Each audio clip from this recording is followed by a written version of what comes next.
There is a huge difference between talking to someone through a screen and actually sitting across from them in an empty house. I learned that lesson in the worst possible way last summer. My parents had planned a week-long anniversary trip to Cabo, and for the first time in a long time, I had the entire house to myself. Our home was a quiet, two-story house located at the end of a heavily wooded cul-de-sac. During the day, it felt peaceful, but at night, the trees surrounding the property made everything feel isolated. Every small sound seemed louder, and the silence inside the house felt almost unnatural. The first night alone wasn't too bad. I watched movies, played games, and enjoyed having the freedom of the entire house to myself. But by the second night, the quiet started getting to me. I realized I wasn't used to being completely alone in such a large space. That was when I decided to message someone I had been playing online games with for several months. His gamertag was Vector, but he told me his real name was Julian. We had spent countless nights playing cooperative tactical shooters together, and over time, we became comfortable talking. He was always funny on Discord, easy to talk to, and seemed like someone I could trust. Julian lived in the next town over, only about a 40-minute drive away. While we were chatting that evening, he suggested that we finally meet in person since I had the house to myself. Looking back, I still can't believe how easily I agreed. At the time, I didn't see him as a stranger. I saw him as a friend I had known for months. I sent him my address, and around 8 p.m., I watched a rusty, dark blue sedan slowly pull into my driveway. The moment I saw him in person, something felt different. Online, Julian was loud, confident, and constantly joking. But standing in front of me, he was almost the complete opposite. He was tall and extremely thin, wearing an oversized black hoodie that covered most of his face. He avoided eye contact and barely spoke while I opened the door and let him inside. We went upstairs to my room and started playing video games like we planned. But as the night continued, I noticed small things that bothered me. Julian wasn't really focused on the game. Instead, he kept looking around my room. His eyes moved from my closet to my shelves, then toward the corners of the room. Around midnight, we decided to stop playing and get some sleep. Since my parents were away, I had set up a folding cot on the opposite side of my bedroom for him. Before going to bed, I went downstairs to make sure everything was locked. I've always been careful about home security, especially when I'm alone. I checked the heavy front door, locked the deadbolt, and slid the security chain into place. Then I checked the back, sliding glass door and made sure the security bar was positioned correctly. The only physical key to the front deadbolt was in my possession. I took it upstairs and placed it underneath my pillow before lying down. As far as I knew, there was no possible way for someone to leave the house without unlocking a door, breaking a window, or triggering the alarm on the sliding door. I fell asleep sometime around 1 a.m. The next morning, I woke up at exactly 8:15 a.m. Sunlight streamed through the blinds, creating long lines across the bedroom floor. Still half asleep, I turned over and looked toward the other side of the room. The cot was empty. At first, I wasn't worried. I assumed Julian had just gone downstairs to use the bathroom or get something to drink. The blankets were neatly folded, and his pillow was placed perfectly in the center of the cot. It almost looked like he had carefully arranged everything before leaving. "Julian," I called out and received no answer. I grabbed my phone from the nightstand and stepped into the hallway. The entire house was completely silent. The only sound was the low humming of the refrigerator downstairs. I walked down the stairs slowly, calling his name again. But the living room was empty. The kitchen was empty. Every room I checked was completely untouched. Then I walked toward the front door. That was when my heart dropped. The deadbolt was still locked. The security chain was still attached exactly where I had left it. I reached into my pocket and felt the cold metal of the key. It was still there, the same key that had been underneath my pillow all night. I immediately checked the back sliding door. It was locked from the inside, and the security bar was still firmly in place. Then I ran through the entire house, checking every window. Everything was untouched. There was no broken glass, no signs of forced entry. But when I stepped outside into the driveway, Julian's rusty blue sedan was gone. I stood there in the morning air, completely confused. My mind kept trying to find a logical explanation, but nothing made sense. How could he have left? If he unlocked the front door from the inside, he couldn't have locked the deadbolt again from outside without the key. He couldn't have placed the security chain back into position. The windows were impossible. The sliding door was impossible. There was no way out. I quickly grabbed my phone and opened Discord to message him. That was when I noticed something even worse. Our entire chat history was gone. Not just the messages, everything. Julian's account had disappeared. I checked his Steam profile, but it was gone also. It was as if he had never existed.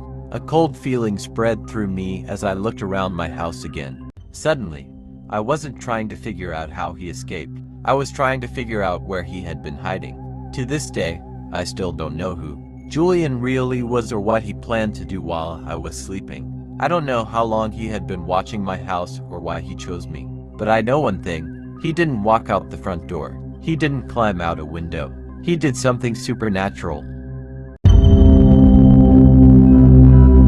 When I was 16 years old, my parents were extremely protective of me. They were the kind of parents who always wanted to know where I was, who I was with, and when I would be home. But despite being protective, they also had a very active social life. They were constantly attending events, dinners, and gatherings with their friends. One cold Friday night in November, they were invited to a formal charity gala that was expected to continue well past midnight. Since they didn't feel comfortable leaving me alone in our house, they made arrangements for me to spend the night at the home of their close friends, the Miller family. The Miller family lived only about 10 minutes away from us. They were kind people, and I had known them for years, but their house was completely different from mine. They had 3 young toddlers who were constantly running around, crying, laughing, and demanding attention. The entire house was filled with noise, and the smell of baby formula seemed to be everywhere. At first, I tried to enjoy myself. I watched television with the family and helped keep the kids entertained. But by around 9 p.m., I started feeling overwhelmed. I missed the quiet of my own room. I missed having space to myself.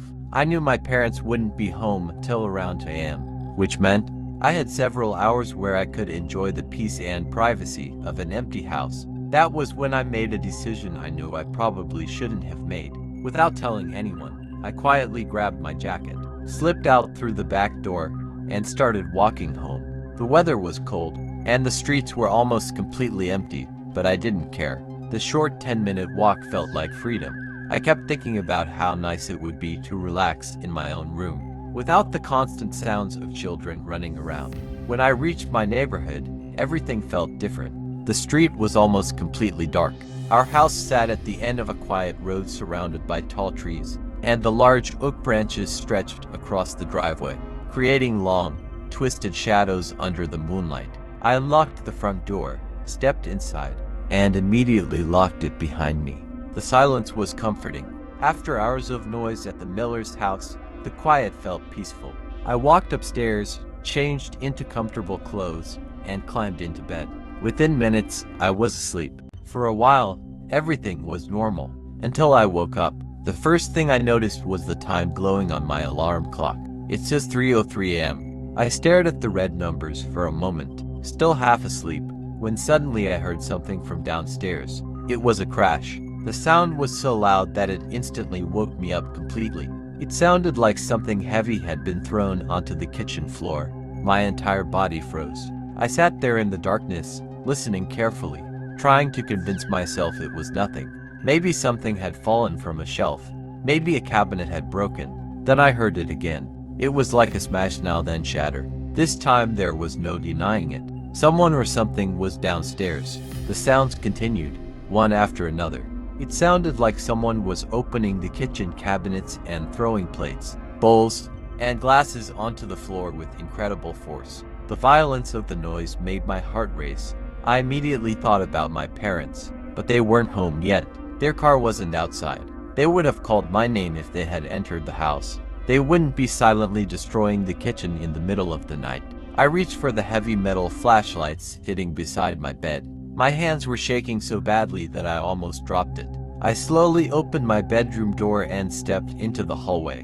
By then, the crashing had stopped, but something else had replaced it. A slow, dragging sound, like pieces of broken ceramic being pulled across the floor. I stood at the top of the stairs, staring down into the darkness. I didn't turn on any lights because I was afraid whoever or whatever was downstairs would know exactly where I was. Holding the flashlight tightly, I slowly walked down the stairs. I kept my back against the wall, trying to stay as quiet as possible. When I reached the bottom, a strange smell filled the air. It was the cold, metallic smell of the kitchen after something had been destroyed. I turned the corner and switched on my flashlight. The sight in front of me made my stomach drop. The kitchen was completely destroyed. Dozens of porcelain plates, glass cups, and bowls were scattered across the floor. Broken pieces covered almost every inch of the kitchen tiles. The cabinets stood open, and it looked like someone had emptied the entire collection of dishes onto the ground. But there was nobody there. I slowly moved through the room, shining the flashlight into every corner. Nothing. I checked the back door, but it was still locked. I checked the windows. They are all closed. There were no footprints, no signs of someone entering, no broken locks, no evidence that anyone had been inside. I searched the entire downstairs area, the living room, dining room, pantry, and every other room I could think of. The house was empty. I stood in the middle of that ruined kitchen, completely frozen. The strange part wasn't just that someone had broken our dishes. The terrifying part was that there was no explanation for how it happened. There was no person, no entrance, no exit, nothing. Only the destruction left behind. Then another fear hit me. My parents couldn't find out I had left the Miller house. I knew I would be in serious trouble if they discovered I had secretly come home. So instead of calling anyone or trying to figure out what happened, I grabbed a broom and dustpan. For the next hour, I cleaned. I carefully picked up thousands of sharp porcelain pieces, wiped down the counters, and collected every piece of broken glass and ceramic. I carried everything outside and buried the evidence deep inside the trash cans. When I was finally done, I ran upstairs, locked my bedroom door, and stayed awake until morning. At around 4 a.m., I heard my parents arrive home. I heard the front door open. I heard their footsteps downstairs, but they never noticed anything unusual. They were tired and went straight to bed. I never told them what happened that night. They eventually assumed the missing dishes had been lost during our move a few months earlier. But I know the truth. I know that at exactly 3:03 in the morning, I wonder how something could destroy half a kitchen without leaving a single trace. I had been living alone in a small rented cottage on the outskirts of a quiet, rural town for nearly 2 years. It wasn't a glamorous place, but I liked the peace and isolation. Living alone had never bothered me. In fact, I enjoyed the privacy. I worked long hours at the local mill, came home exhausted, cooked something simple, and spent my evenings relaxing in the quiet. But 3 months before everything happened, the entire county received an emergency alert that changed the way everyone looked at the darkness outside their homes. The message came directly from the local sheriff's department. At first, I assumed it was going to be a normal warning about a storm, a missing person, or some kind of local danger. But it wasn't. The alert warned residents about a series of unexplained incidents involving people disappearing from their homes. But the strangest part wasn't the disappearances. It was the warning that followed. The message read, "If you receive a phone call from a loved one late at night, do not answer unless the call was expected. If someone outside your home calls your name using a familiar voice, do not open the door under any circumstances. Confirm their identity through another secure method. Do not trust your ears." I remember reading that message several times, trying to understand what it meant. It sounded impossible. How could someone imitate another person's voice so perfectly that it could fool their own family? The rumors spread quickly after that. People in town started whispering about what was happening. Some believed it was a highly organized group of criminals using advanced technology to copy voices. Others believed it was something that wasn't human at all. The stories were always the same. Someone would hear their spouse calling from outside. Someone would hear their child crying for help. Someone would receive a phone call from a family member asking to be let inside. And when they opened the door, they were never seen again. The homes were always discovered in the same condition. Nothing stolen, nothing damaged, no signs of a struggle, just an open front door. I didn't know what to believe, but I decided not to take any chances. I started locking my doors twice every night. I kept my windows shut and checked them before going to bed. I even changed my phone settings so that it would automatically block unknown calls while I slept.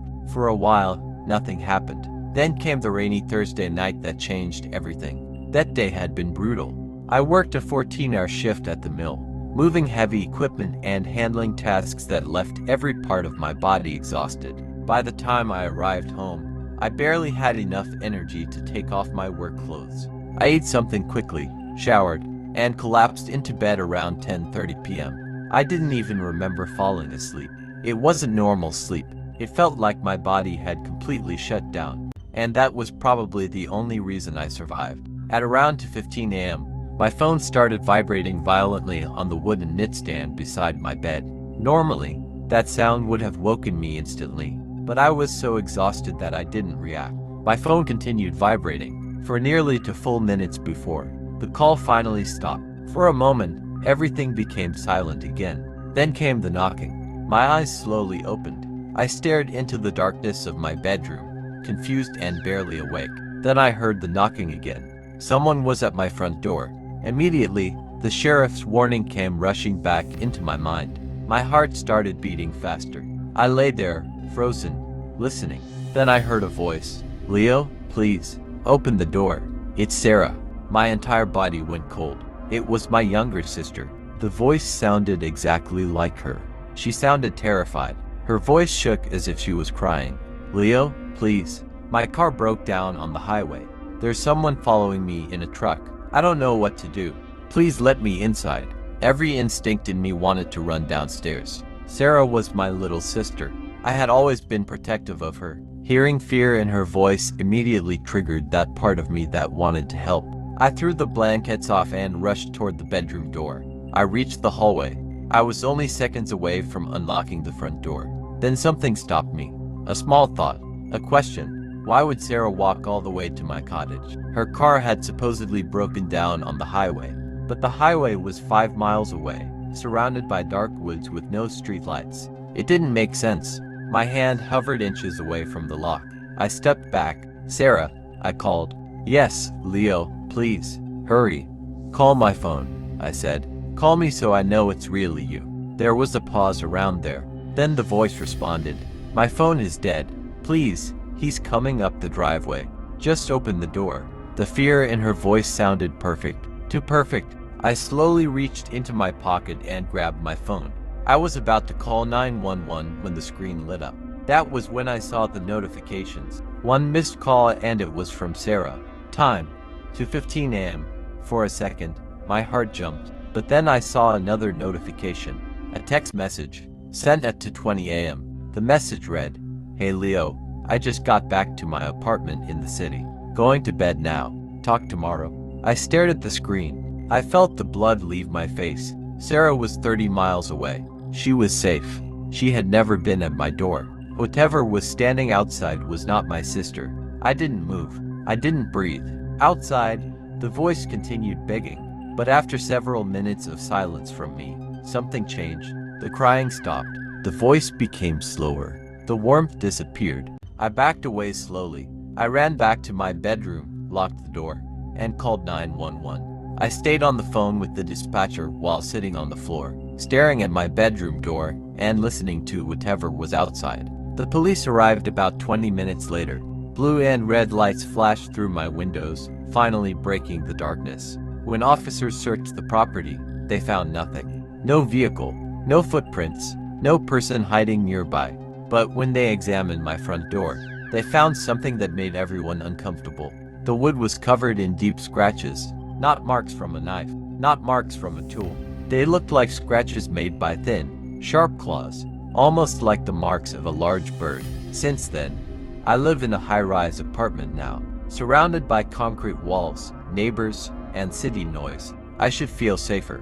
But every night before I sleep, I put my phone on silent. I never answer unknown calls after midnight. And if I ever hear someone outside my door using the voice of someone I love, I will not open it, because I learned something that night.